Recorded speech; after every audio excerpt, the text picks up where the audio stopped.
The clock is ticking as the deadline to nominate a candidate draws to a close. The country is now rushing against time to have former Prime Minister Raila Odinga on the ballot for the top continental seat, the AUC. On Saturday, Foreign Affairs Principal Secretary Sing'oei said it is all systems go for the former Prime Minister. Taking to his X account, Sing'oei shared a snippet of the bundle of documents containing Raila's application. On the caption, it said, "All set, go." With the title of the bundle of documents reading, "Candidature of the retired Honorable Raila Odinga for the position of Chairperson of the African Union Commission, February 2025.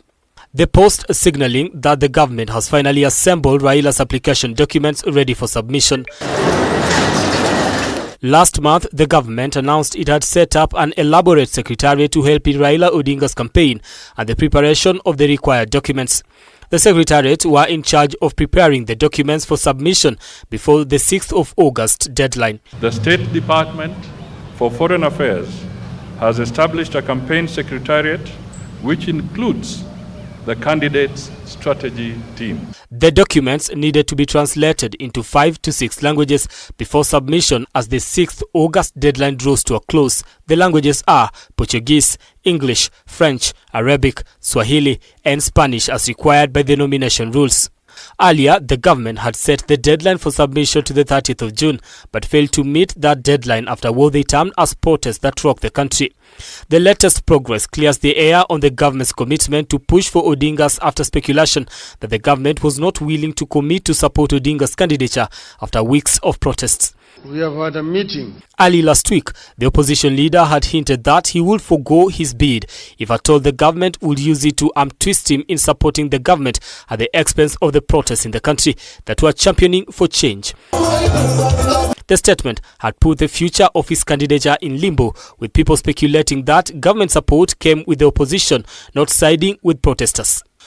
Odinga has, however, maintained that he stands with Gen Z and that his position still remains that justice should be served before any dialogue takes place. Before that convention can be had, this includes, number one, compensation for the families of the victims of violence last year and this year. 2, paying of all the hospital medical bills of the victims of police violence last year. Number 3 is a release of all people who have been arrested and are in police custody. Number 4 is the dropping of all the pending charges which are pending in courts. Number 5 is the sacking and prosecution all police officers who have been involved in criminal violence against innocent Kenyans who are actually exercising their rights as enshrined in the Constitution. And then we said that once that has been done, then people will sit down and dialogue.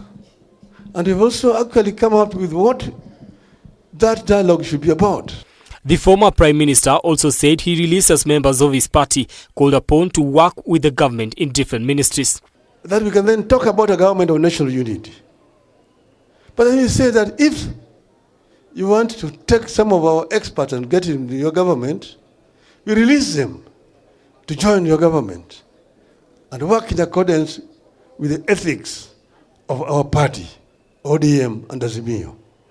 This is what we said. We have not changed. The position has not changed. We said we want to see a new Kenya. And the people of Kenya are entitled to it.